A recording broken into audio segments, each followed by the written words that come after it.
নমস্কার বন্ধুরা, আমি আশা করি তোমরা সবাই ভালো আছো এবং সুস্থ আছো। আজকে আমরা ত্রিপুরা জার্নি চ্যানেলের এই ভিডিওটিতে তোমাদের কিছু গুরুত্বপূর্ণ কোয়েরিজের উত্তর দেব। সর্বপ্রথম আমরা চলে আসি কম্বাইন 3 নিয়ে।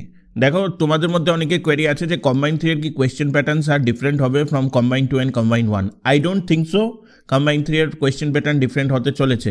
হাউএভার, হ্যাভিং সেড দ্যাট, এখনও অবধি যেহেতু পোস্টগুলি ইলেকশন ইন্সপেক্টর, পলিটির যে ইলেকশনের পার্টটা আছে, ঠিক আছে, representations of peoples act etcetera, all this things, এটা নিয়ে আমাদের একটু আলাদাভাবে করতে হবে আমার মনে হয়।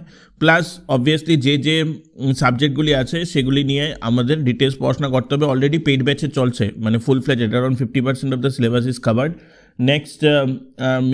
নেক্সট মান্থের মধ্যে আমরা কাভার করবো।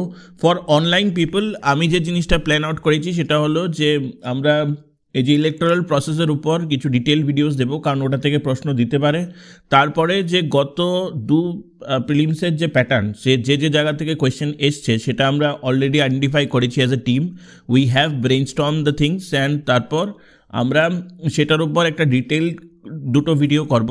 এটা অবভিয়াসলি পেইড ব্যাচও থাকবে for online people also, every one of you can see, যাতে তোমরা যে কোনো ডিফিকাল্ট কোয়েশ্চেন আসে সেগুলির উপর তোমরা যাতে ভালোভাবে করতে পারো। এখন এগেইন কম্বাইন 3তে ভালো করার জন্য প্ল্যানটা কি? Obviously you need to work on your strength areas. Strength এরিয়াসের মধ্যে তোমাদের যে এরিয়াগুলি স্ট্রেংথ, কারোর ইংলিশ স্ট্রেংথ আছে, কারণ ম্যাথসের স্ট্রেংথ আছে, লজিক্যাল রিজনিংয়ের স্ট্রেংথ আছে, পোলিটিতে স্ট্রেংথ আছে, অল দিস থিংস। তো you need to really work your strength areas well. Accuracy পার্সেন্টেজের উপর তোমাদের ওয়ার্কআউট করতে হবে। এটা আমি আমার পেইড ব্যাচকে সবসময় বলি যে এমসিকিউ এর জন্য সবচেয়ে ইম্পর্টেন্ট জিনিসটা হলো যে you need to increase or you need to better your accuracy percentage, and by default you need to lessen your error percentage.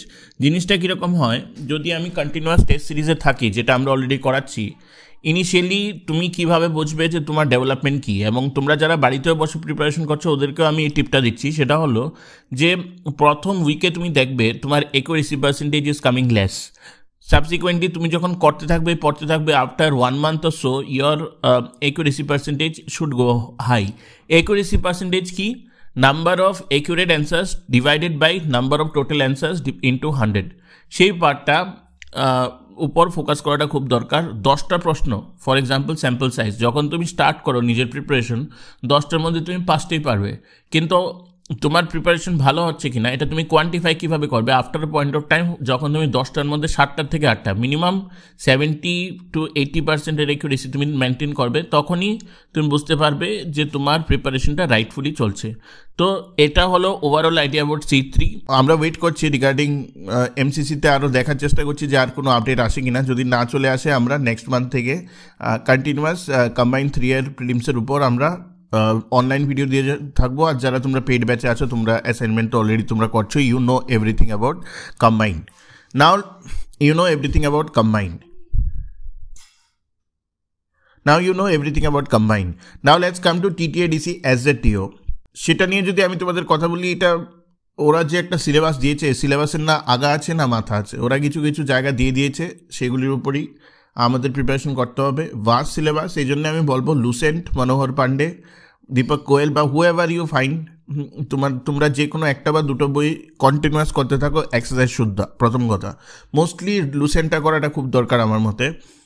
Secondly, আমরা তো অ্যাসাইনমেন্ট করাচ্ছি আমাদের পেইড ব্যাচে, that we are doing regularly. তোমাদের জন্য সেই সেমটাই থাকবে লজিক, যে অ্যাকুরেসি পার্সেন্টেজ ইউ ইনক্রিজ, ঠিক আছে, ইউ লোয়ার ইয়োর এরর পার্সেন্টেজেস।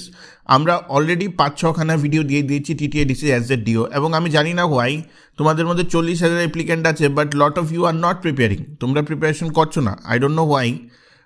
আমার মতে দিস ইজ হাই টাইম, কারণ জুনে যদি পরীক্ষাটা হয়, অবভিয়াসলি হওয়ার চান্সেস 100%। জুনে পরীক্ষাটা যখন হবে তখন কিন্তু তোমাদের কাছে আর সময় থাকবে না। আমরা কিন্তু এখন অলরেডি মার্চ শেষ, we are talking about the end of March, শুধু আমার কাছে এপ্রিল আর মে আছে। তো 2 months we have roughly 60 odd days to prepare for TTADC SZTO, also for Combine 3. But Combine 3 তো আমি অনেক দিন ধরে প্রিপারেশন করছি, তো I feel 1.5 months এর মধ্যে আমি Combine 3 এর সিলেবাসটা পুরোটা শেষ করে দেবো। That will be done and dusted. About TTADC SZTO আমি এম করছি 1.5 মাসের মধ্যে করিয়ে দেবো, কিন্তু প্রত্যেকটা ভিডিও তোমাদের ভালোভাবে দেখতে হবে, বুঝতে হবে, অ্যাকর্ডিংলি তোমাদের প্রিপারেশন করতে হবে। তো এটা হলো overall idea. Now coming back to Tripura civil services mains. তোমরা জানো যে ফাইনাল মানে অ্যান্সার কি ওরা দিয়ে দিয়েছে। ফাইনাল অ্যান্সার কি দিয়ে দেওয়ার অর্থ এটাই হলো যে ওরা মোটামুটি এন্ড প্রসেসে আছে, মানে ওরা মানে খাতা দেখা ইনভিজিলেট করা মোটামুটি শেষের দিকে। অবভিয়াসলি এটা রেজাল্ট আমার মধ্যে তো বেরোবার কথা এমসিসির পরে, ইমিডিয়েটলি রেজাল্টটা বেরিয়ে যাবে এমসিসির পরে, তো ত্রিপুরা সিভিল সার্ভিস হয়ে যাবে এবং এমসিসির পরে বেরোবার পরেই উইদিন 1 মান্থ তোমাদের ইন্টারভিউ হবে, কারণ বেশি ক্যান্ডিডেট তো থাকে না সিভিল সার্ভিসের জন্য, and accordingly will be preparing. আমি এক্সপেক্ট করছি যে সেপ্টেম্বরের মধ্যে ত্রিপুরা সিভিল সার্ভিসেসের ফাইনাল মেরিট লিস্ট চলে আসবে, আর সেপ্টেম্বরের মধ্যেই ত্রিপুরা সিভিল সার্ভিসেসের নিউ নোটিফিকেশন চলে আসবে। মেরিট লিস্ট বেরোবার কয়েকদিন আগেই নিউ নোটিফিকেশন চলে আসে। That is how the deal with the things. About Tripura forest services, তোমরা অনেকে আমাকে জিজ্ঞেস করছো যে অনেকগুলি পোস্ট আছে কিনা। নো, আমি কিন্তু এরকম কোনো ইনফরমেশন পাইনি আমার সোর্সেস থেকে, বা আমি তো নিজেও ইন্টার ডিপার্টমেন্ট থাকি, তো আমি কিন্তু এরকম ইনফরমেশন পাইনি। যেটা আমি পেয়েছি কমন পাবলিক ডোমিনে যেটা আছে, যে ত্রিপুরা ফরেস্ট সার্ভিসের একটা ক্যাডার রিভিউ হয়েছে, that has been given a nod by the council of ministers. মানে ক্যাডার রিভিউর কথা অর্থ হলো এক্সিস্টিং যে ক্যাডার ছিল তার থেকে ক্যাডারের স্ট্রেংথটা বাড়ানো হয়েছে, ওটা ডিফারেন্ট পোস্টে বাড়ানো হয়েছে, কিন্তু এখন অবধি আমার জানা মতো কোনো ফাইল প্রপোজাল ত্রিপুরা ফরেস্ট সার্ভিসেসের নেই ফর নিউ রিক্রুটমেন্ট। যদি এখনও না এসে থাকে আমাদের অ্যাডমিনিস্ট্রেটিভ লেভেলে, then we will see it will work out. A big news about JRBT2, শোনা যাচ্ছে যে JRBT2 নিয়ে কথাবার্তা শুরু হয়েছে, like the initial structuring of the post, সেটা নিয়ে কথাবার্তা স্টার্ট হয়েছে JRBT2 নিয়ে। আমরা আশা করি যে JRBT গ্রুপ ডি এর রেজাল্ট খুব তাড়াতাড়ি বেরিয়ে যাবে after the MCC is over. তারপরে গ্রুপ ডি শেষ, ঝামেলা শেষ, তারপর JRBT2 এর ইমিডিয়েটলি তোমাদের নিউ রিক্রুটমেন্ট চলে আসবে। So get ready for JRBT2। আমি বলছি আবার, বাড়িতে প্রিপারেশন চালিয়ে যাও। এটা বেরোবার চান্সেস 100%, কারণ এটা গভর্নমেন্ট অফ ত্রিপুরার একটা মানে প্রয়াসই যে এখন থেকে যতগুলো LDC লেভেলের পোস্ট হবে, যেগুলি সেক্রেটারি সার্ভিস ছাড়া, কারণ সেক্রেটারি একটা ক্যাডার সার্ভিস, কমন রিক্রুটমেন্ট রুলসের আন্ডারে যতগুলি LDCর পোস্টিং হবে সেগুলি সবগুলি JRBTর দ্বারা নেওয়া হবে, এবং 6 থেকে 8 হাজারখানা পোস্ট এখনও আমার মতে অনুমোদনের জন্য ওয়েট করছে। So that we will see how much it comes. Minimum 3000 তো থাকবেই JRBT গ্রুপ সি, আর মিনিমাম 2000 থাকবে JRBT গ্রুপ ডি, এটা এক্সপেক্ট করে চলা যায়। So let's see how it goes for JRBT2। Apart from that, আমি যদি বাকি অ্যান্সারগুলির কোয়েরিগুলি বলি, PA এর রেজাল্ট অলমোস্ট রেডি। PA এর রেজাল্ট আমার মনে হয় MCCর পরে দেবে। I will be very surprise কি MCCর মধ্যে যদি কোনো রেজাল্ট দেয়, that can again bring conflict of interest in to play, তো that they will not give most probably. আর এছাড়াও ডিফারেন্ট যে আমাদের যে এক্সামস আছে, আপকামিং যতগুলো এক্সামস আছে, সবগুলিরই নোটিফিকেশন এখন MCCর মধ্যে ছাড়বে বলে তো মনে হয় না। তো তোমরা জুনের এন্ডে বা জুলাইয়ের সেকেন্ড উইকের মধ্যে তোমরা এক্সপেক্ট করতে পারো নতুন রিক্রুটমেন্টের যেগুলো আছে নোটিফিকেশন, সেগুলো আসতে পারে। About Tripura engineering services, I am not sure.